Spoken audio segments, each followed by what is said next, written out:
தீராத முதுகு வலி, இடுப்பு வலி இருக்கா? கவலைப்படாதீங்க. இந்த எக்ஸசைஸ் எல்லாம் பண்ணுங்கள். கண்டிப்பாக உங்களுக்கு ரிலீஃப் இருக்கும். இது வந்து உங்கள் லோவர் பேக் மசில்ஸ்க்கான ஸ்ட்ரெச்சஸ். இந்த ஸ்ட்ரெச்சஸ் பண்ணும்போது உங்களுக்கு இடுப்பை சுற்றி இருக்க தசைகள், முதுகு தசைகள்லாம் வந்து உங்களுக்கு ஸ்ட்ரெச் பண்ணும்போது படிப்படியாக ஃப்ரீ ஆகும். இப்போ சொல்லிக் கொடுக்க போகிற ஸ்ட்ரெச்சஸ் எல்லாமே 15 to 30 செகண்ட்ஸ் நீங்கள் ஹோல்ட் பண்ணணும். 2 to 3 டைம்ஸ் பண்ணலாம். இந்த எக்ஸசைஸோடு நீங்கள் கொஞ்சம் ஸ்ட்ரென்த்தனிங் எக்ஸசைஸும் சேர்ந்து பண்ணும்போது நல்ல ரிலீஃப் இருக்கும். அது என்னங்கிறத அடுத்த வீடியோவில் சொல்கிறோம். இது இப்போது பண்ணுற ஸ்ட்ரெச் வந்து உங்கள் பைரிஃபார்மிஸ் மசிலுக்கான ஸ்ட்ரெச்சு. இது லோவர் பேக் பெயினுக்கு நல்ல ரிலீஃப் கிடைக்கும். நெக்ஸ்ட்டு நம்ம பார்க்க போகிற ஸ்ட்ரெச் வந்து டென்ஷர் ஃபேஷியா லேட்டாக்கான ஸ்ட்ரெச்சு. இது பண்ணும்போது உங்கள் இடுப்பு சுற்றி இருக்க தசைகளில் மெயினான இந்த டிஎஃப்எல் மசில் நல்ல ஸ்ட்ரெச் கிடைக்கும். அடுத்தது நம்ம பண்ண போகிற ஸ்ட்ரெச் வந்து க்ளூட் மேக்ஸிமஸ், க்ளூட் மீடியஸ்க்கான ஸ்ட்ரெச்சு. இது பண்ணும்போது இதே மாதிரி சிட்டிங் பொசிஷனில் கிராஸ் லெக் சிட்டிங்கில் நல்லா உங்களோட ஆப்போசிட் ஷோல்டர் உங்கள் நீக்கு டச் பண்ணுற அளவுக்கு ஸ்ட்ரெச் பண்ணி நீங்கள் இப்போ ஹோல்ட் பண்ணலாம். ப்ரீத் ஹோல்ட் பண்ணக்கூடாது எந்த ஸ்ட்ரெச்லையுமே. நார்மல் ப்ரீத்திங்கில் 15 to 30 செகண்ட்ஸ் ஹோல்ட் பண்ணி ஸ்ட்ரெச்சஸ் பண்ணணும். இது உங்கள் ஹிப் ஃப்ளெக்ஸார் மசிலுக்கான ஸ்ட்ரெச்சு.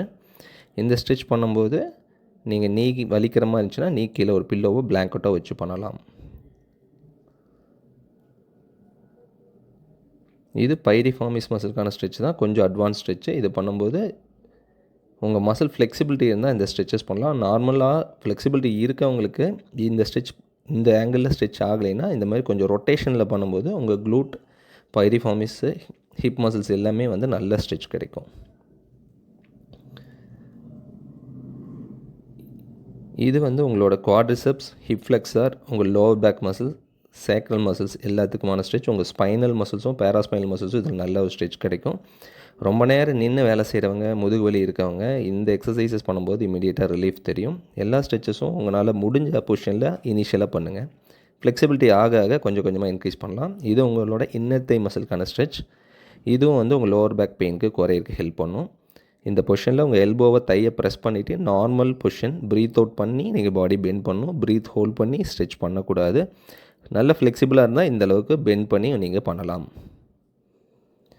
இது வந்து உங்கள் QL மசில், குவாட்ரட்டஸ் லம்பாரம்னு சொல்லுவாங்க. One of the main muscle for the lower back pain. இந்த மசிலுக்கான ஸ்ட்ரெச் பொசிஷன். நிறைய ஸ்ட்ரெச் இருக்க QLக்கு இது ஒரு ஈஸி பொசிஷன். பேபி பொசிஷன்லேருந்து ஸ்லோவாக பாடியை ஸ்ட்ரெச் பண்ணி கொண்டு போய் ஸ்ட்ரெச் பண்ணுற பொசிஷன் இது.